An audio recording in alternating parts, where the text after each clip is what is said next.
How are we already halfway through the season? Like every year, the 2025 college football season has flown by, and now we blink, and we're in midseason 4. For the most part in the SEC, we know who the contenders are and we know who the pretenders are. We're going to be covering all of that, as today we are going to grade every SEC team through the middle of the season. For the most part, these grades are going to be purely based on the field performance. Earlier on in the season, I'll grade certain teams a little more strict than others because some teams are expected to be a lot better than others, which I'll still take that into account a little bit with today's grades, but mostly it's going to be how you've been on the field. Without further ado, I am Professor Hobbs, and it is time for midterms for these SEC teams. Let's get these grades rolling. Up first, we've got Alabama, and in Kalen DeBoer's second year, I'm giving the Tide an A so far. Since that week 1 loss in Tallahassee, they have completely flipped the script. They have knocked off 3 undefeated SEC teams in a row. They went into Athens and beat Georgia, got revenge on Vandy and Tuscaloosa, and then they went into Columbia and beat undefeated Missouri. Very impressive from the Tide. And a lot of this is because of Ty Simpson. Man, this guy can play. I think it's pretty safe to say he's the best quarterback in the SEC. He's been making downfield throws. He's been comfortable in the pocket. He's been able to make plays with his legs when he has to. This is a national championship caliber offense that Kalen DeBoer's got, but I'm a little worried about the Tide defense, man. These Kane Womack defenses don't tend to do too well against scrambling quarterbacks, and they got a few left on the schedule. But overall, the defense has been solid, especially since the return of Tim Keenan, and I'm giving Alabama an A. Not an A+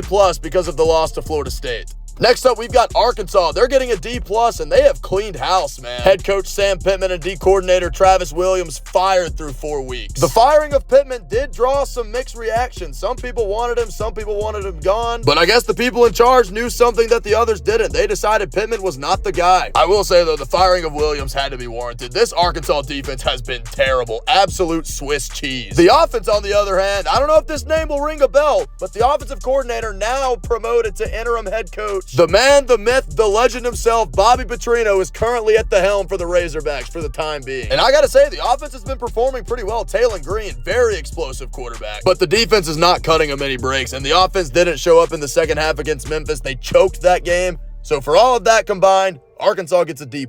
My Auburn Tigers are an absolute embarrassment to college football. We are a soft, whiny, crybaby, boo-hoo team that crumbles anytime they face a sliver of adversity. And our fan base reflects the same victim, poor me mentality that this team has, because all they do on the internet is blame the officials. And I am here to say, we did not lose the Oklahoma game and we did not lose the Georgia game because of the officials. We lost because we're soft and we're a bunch of pansies who crumble when something doesn't go our way. It's an absolute joke, and I am sick and tired of these wimps leading our football program. It is embarrassing. Now, you're probably wondering, if we're so bad, then why did I give us a C- instead of an F? Well, I'm glad you asked. The Auburn defense, led by defensive coordinator DJ Durkin, who's an absolute dog and isn't a wimp like Hugh Freeze, has his boys ready to go take someone's head off no matter what adversity they face, and they have been fantastic in every single game. Durkin's defense is a bunch of dogs, and Freeze's offense is a bunch of sissies. End of story. Billy Napier was already on the hot seat last year, but then he won a few games, and they kept him another year, and now Florida's paying the price. I mean, the guy's just terrible. That's all there is to say. He's a terrible game planner, he's a terrible play caller, and clearly he's not a good quarterback developer because DJ Lagway has regressed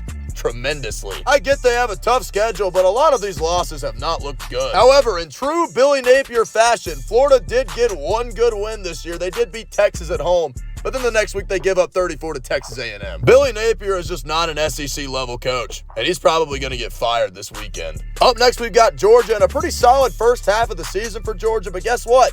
Another year of losing to Alabama. Same old Bama-Georgia story. Bama shows up the more prepared team, the better coach team, and the team with the better game plan. But other than that, Georgia has found ways to win. A thriller in Knoxville against Tennessee. Handled Kentucky at home, went into Auburn, had a second-half comeback. But the thing with this Georgia team is I just don't know if this is a national championship level defense. They don't have the monsters they used to have. They don't have the Jalen Carters. They don't have the Jordan Davises. They don't have the Nolan Smiths. But they are a young team. Someone could certainly emerge later on in the season. They didn't really have to do much to shut us down in the second half because we were already defeated. But overall, the Dogs have been solid, but they can't beat the Tide. They get a B. I have got great news for Kentucky fans. basketball is about to tip off. No, seriously, I think Mark Pope is going to have a really solid squad this year. Mark Stoops, on the other hand, has a terrible squad. But here's the thing, the NIL era is not going to be good for Kentucky football, man. They are going to prioritize basketball, and rightfully so. They're a blue blood program, and this football team is going to be out-talented for the very near future. They're just not going to be on par with talent as the other teams in the conference. But I'm sure if you ask most Kentucky fans, they probably don't have a problem with it. They want those banners up and up. All right, next up we got LSU, and LSU's getting a B, and they'd probably have a D if it wasn't for this defense. It's like these Brian Kelly teams either have elite offenses and terrible defenses, or elite defenses and terrible offenses. Like, can you imagine if Jaden Daniels and Malik Neighbors had Whit Weeks and Harold Perkins on their defense? They might have won a national championship because they wouldn't have had to score 45 points just to win. And I gotta say, Nuss just ain't it. This LSU offense just fails in scoring opportunities. So many miscues, i.e. the Ole Miss game and the South Carolina game. This defense should be able to carry them to 9 wins, maybe 10 if they're lucky, but I don't know if 9-3 is going to get you in the playoffs. We'll see, though. Sitting at 5-1, LSU gets a B. Next up, we got Ole Miss, and the Lane train is rolling, baby. They get an A. This has probably been the most balanced offense that Lane's had in Oxford. Kejuan Lacey's been really good on the ground, and Chambliss, my lord, what a season he's had. Trey Wallace, Deuce Alexander, Caden Lee, plenty of weapons at wideout. And the defense has been solid, too. After losing pretty much everybody from a top 10 defense last season, the Ole Miss defense with a bunch of new guys, they played just fine. Only problem with Ole Miss is outside of LSU and maybe Tulane, they don't really have that many good wins, and they almost got upset by Wazoo. But they've got a massive opportunity this weekend in Athens against Georgia to show the college football world that they are legit. Up next, we got Mississippi State, and Jeff Levy has really turned this program around. A team of pretty much entirely new players has already doubled their win total from the year before. The Week 2 win over Arizona State, Mississippi State fans knew that they were back to not being the worst team in the SEC. And this Arizona State win was not a fluke either, and they proved it when Tennessee came into Davis-Wade Stadium and took them into overtime. Blake Shapen has been really solid so far, and the defense, worse than the SEC last year, now they're 8th. Very impressive turnaround. They did play Texas A&M close for a half, but the Aggies ended up running away with it in the second half. But no shame in that. A&M is one of the best teams in college football, and what a turnaround from Mississippi State. They get a B. All right, next up we got Mizzou. Solid season from the Tigers so far. They get a B+. There were some question marks going into this season for Mizzou after losing Brady Cook and Luther Burden last year, but they've responded well. Brady Cook's replacement, Bo Prabula, transfer out of Penn State. Outside of the Bama game, it's been a pretty solid season. And Ahmad Hardy, my goodness, one of the best running backs in the entire conference. I've been impressed with Zion Young and Damon Wilson, 2 of their edges. Defensive front's been really good for Mizzou. But the question is, how much longer will Eli Drinkwitz be coaching Mizzou? His name is really popular amongst teams that are searching for new coaches. And rightfully so. He's done a great job turning this program around, making them into contenders. Seems pretty loyal to Mizzou, and he's making a lot of money. $9 million right now. I think he stays. All right, next up we got the Sooners. I'm giving Oklahoma a B. 2 solid wins for Oklahoma to start the season. They knocked off Michigan Week 2 under the lights, then they beat Auburn to start conference play. And in those games, the defenses were absolutely suffocating, and John Mateer looked like a Heisman candidate. But then Oklahoma decides to lose to Texas. Which, yes, I know Mateer was hurt and probably shouldn't have even played, but Texas couldn't even beat Billy Napier. And also, I'm going to have to see this Oklahoma defense face an actual competent offense. They certainly passed the eye test. I mean, when you watch them, they look really good, but they got to prove it. We'll see, though. With an injured Mateer and a defense that hasn't proven themselves, I can't give them anything higher than a B, but still, solid season for the Sooners so far.